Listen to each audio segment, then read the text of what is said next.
Ya, informasi pertama dalam Hot News kita pada hari ini, di posisi yang pertama ada Presiden Prabowo Subianto yang mengundang sejumlah tokoh yang tergabung dalam Gerakan Nurani Bangsa atau GNB ke Istana Negara pada Kamis 11 September. Dalam pertemuan itu dibahas mengenai kondisi terkini bangsa. Pertemuan itu berlangsung selama 3 jam, para tokoh melakukan dialog langsung dan direspons langsung oleh Presiden.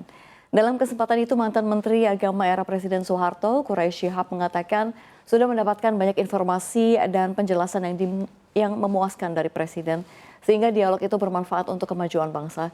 Kemudian mantan Menteri Agama era Presiden Joko Widodo, Lukman Hakim Saifuddin mengatakan, Gerakan Nurani Bangsa menyampaikan pesan kebangsaan termasuk tuntutan yang dilakukan masyarakat sipil. Menurutnya tuntutan 17+8 yang digagas pasca demonstrasi beberapa waktu lalu dan beberapa tuntutan lain dibahas secara detail bersama Presiden. GNB juga menyampaikan pentingnya Komisi Investigasi Independen untuk mengusut tuntas demonstrasi yang berujung kerusuhan di Agustus lalu. Menurutnya Presiden juga sudah menyetujui pembentukan komite itu. Adapun tokoh Gerakan Nurani Bangsa lainnya, Pendeta Gomar Gultom, menyampaikan ada satu tuntutan lain, yaitu perlunya evaluasi dan reformasi kepolisian sesuai dengan tuntutan masyarakat. Menurutnya Presiden RI Prabowo Subianto menyambut hangat atas usulan tersebut. Ya, kami dari Gerakan Nurani Bangsa hadir di istana ini menemui Bapak Presiden.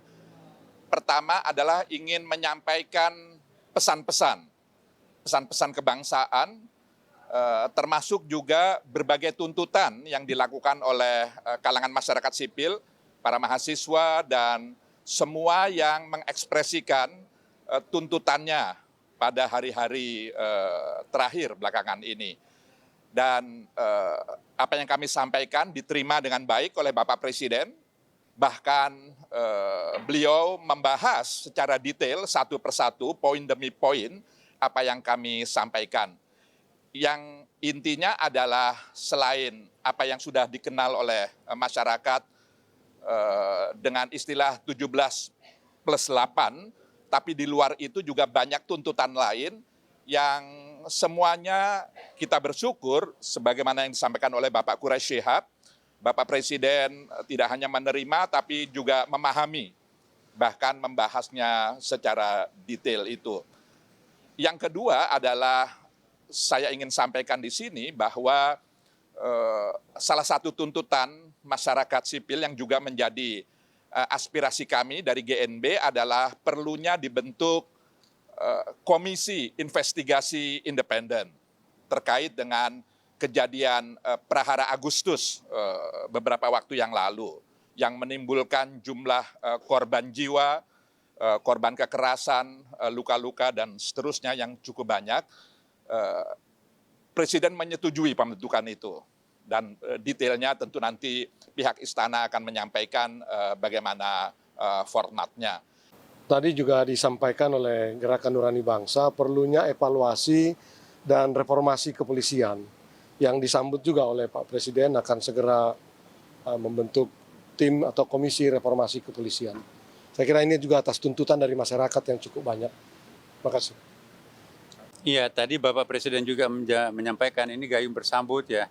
Apa yang ada dalam Nurani Bangsa itu juga dalam Nurani saya, kata Bapak Presiden ya. Jadi harapan-harapan yang diminta oleh teman-teman itu juga malah sudah dalam konsepnya Bapak Presiden. Jadi istilahnya tadi itu gayung bersambut ya.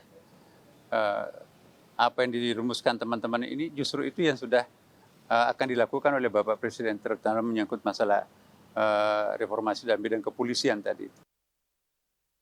Kita ke informasi selanjutnya pemirsa, pejabat Biro Senior atau SBO untuk urusan Asia Timur dan Pasifik dari Departemen Luar Negeri Amerika Serikat, Kevin Kim, berkunjung ke Indonesia pada Rabu 9 September. Kunjungan ini dilakukan selama 2 hari di Jakarta pada hingga Kamis. Dalam sebuah keterangan yang diterima CNBC Indonesia, kunjungan ini bertujuan untuk mendorong penguatan kerjasama bilateral antara Amerika Serikat dan Indonesia, serta kerjasama di tingkat kawasan Asia Tenggara. Pertemuan ini menjadi platform untuk membahas isu-isu strategis yang menjadi kepentingan bersama kedua negara. Selama kunjungannya, SBO Kim mengadakan serangkaian pertemuan dengan sejumlah pejabat tinggi pemerintah Indonesia dan perwakilan bisnis. Secara khusus, Kim bertemu dengan Menteri Koordinator Bidang Perekonomian Erlangga Hartarto, serta Direktur Jenderal sekaligus Utusan Tetap Indonesia untuk PBB Umar Hadi. Fokus utama dalam diskusi tersebut adalah upaya peningkatan kerjasama di berbagai sektor vital, meliputi perdagangan, investasi bisnis, transisi energi, dan pengembangan teknologi baru. Selain bertemu dengan pejabat pemerintah, SBO Kim juga berdialog dengan perwakilan dari US-ASEAN Business Council untuk menyelaraskan visi antara pemerintah dan sektor swasta dalam mendorong pertumbuhan ekonomi di kawasan. Adapun hubungan Indonesia dan Amerika Serikat di bawah kepemimpinan Donald Trump pada periode ini diwarnai oleh dinamika tarik-menarik antara kepentingan ekonomi dan agenda proteksionis America First.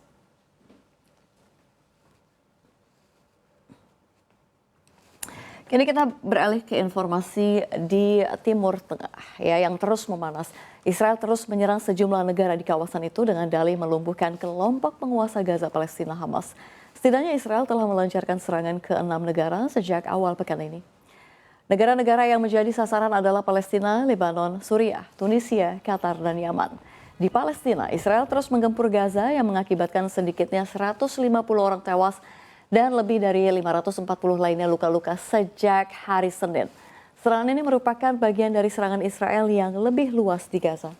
Selanjutnya Lebanon, militer Israel mengklaim telah menyerang depo senjata dan fasilitas militer yang digunakan oleh Hizbullah. Namun klaim ini tidak dapat diverifikasi secara independen dan Hizbullah belum mengeluarkan tanggapan resmi. Serangan di Lebanon ini menandai pelanggaran terbaru terhadap perjanjian gencatan senjata yang ditandatangani November lalu. Kemudian pada Senin malam, pesawat-pesawat tempur Israel menyerang beberapa lokasi di Suriah. Di antara targetnya adalah pangkalan angkatan udara Suriah di Homs dan barak militer di dekat Latakia. Sementara di Tunisia, Israel dituduh melancarkan 2 serangan pesawat tak berawak terhadap Global Sumut Flotilla. Flotilla ini yang merupakan misi damai yang berusaha menembus blokade Gaza sedang berlabuh di Tunisia. Ini adalah serangan kedua terhadap armada tersebut dalam 2 malam berturut-turut. Adapun serangan terhadap Qatar yang berjarak hampir 2.000 km dari Israel menandai pertama kalinya Israel menyerang negara Teluk Kecil itu. Qatar telah menjadi tuan rumah berbagai putaran negosiasi antara Hamas, Israel, dan Amerika Serikat. Serangan itu tampaknya menargetkan tim negosiasi kelompok Palestina Hamas. Terakhir, setidaknya 35 orang tewas setelah Israel melakukan serangan udara di ibu kota Yaman, San'a, dan provinsi Al-Jawf. Dan ini terjadi sehari setelah menargetkan para pemimpin Hamas di ibu kota Qatar, Doha.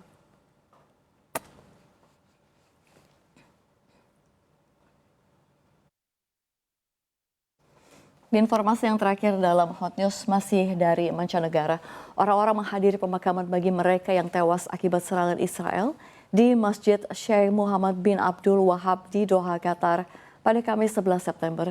Pemerintah Qatar menggelar pemakaman untuk 6 orang korban tewas akibat serangan udara mematikan Israel yang menewaskan orang pada Selasa kemarin.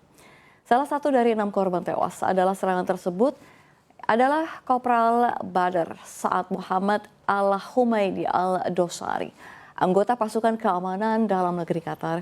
Serangan ini terjadi saat Qatar menjadi negara mediator kunci dalam konflik Gaza. Seorang pejabat senior Israel mengatakan kepada CNN Internasional bahwa di antara mereka yang menjadi sasaran adalah kepala negosiator Hamas, Khalil Al-Haya. Diketahui 6 orang tewas dalam operasi pemerintah Zionis itu. Perdana Menteri Israel Benjamin Netanyahu mengatakan ia memerintahkan serangan tersebut sebagai tanggapan atas penembakan hari Senin di Yerusalem dan menewaskan 6 orang. Serangan itu kemudian diklaim oleh Hamas.